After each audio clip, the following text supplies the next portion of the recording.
On now to that military blimp that broke loose in Maryland, floated through the Northeast for several hours, captivating so much of the country, drawing an escort of fighter jets before it finally went down in Pennsylvania. ABC's Lindsay Davis is there with our story. Good morning, Lindsay.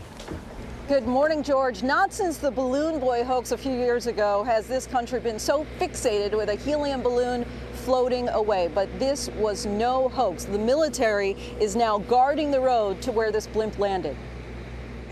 This morning, authorities are investigating just how this happened. Oh my God, it's going down. A $175 million top-secret military surveillance blimp tearing away from its post, free-floating for hours, crossing state lines, and sending F-16 fighter jets scrambling after it. Yeah, and it knocked down our power at school, and it knocked down all Columbia's power. It all started around 12:20 Wednesday afternoon. The 240-foot unmanned balloon, nearly the length of a football field, drifting away from its military base in Aberdeen, Maryland, at about 50 miles per hour, reaching as high as 16,000 feet in the air, dragging a 6,600-foot metal cable behind it, triggering blackouts, knocking out power lines, leaving about 30,000 customers without power. Lights out for us at Fowlersville and 47.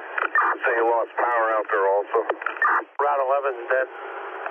The blimp, which can't be steered remotely, making its way to Pennsylvania, crossing over neighborhoods, cornfields, and schools. We were just like, holy cow, because that thing is enormous. Part of a nearly $3 billion program, this blimp, equipped with high-tech radars and early warning systems, is part of a testing system to defend the nation's capital against airborne attacks, able to search an area the size of Texas, looking for incoming missiles and aircraft. It's a very sophisticated military technology, very classified. It's the best capability in the world. It is so sensitive that they don't want anybody who shouldn't see it to see it. Finally, nearly 4 hours later, the blimp came to rest here in Moreland Township, Pennsylvania, snagged in these trees, deflating on its own. After a roughly 160-mile journey, it had finally lost its steam. It's still not clear yet just how this blimp became detached. People with knowledge on the subject say it likely had a lot to do with the windy weather. It's expected to be removed later on today. George? So if they can salvage some of it, okay, Lindsay, thanks very much.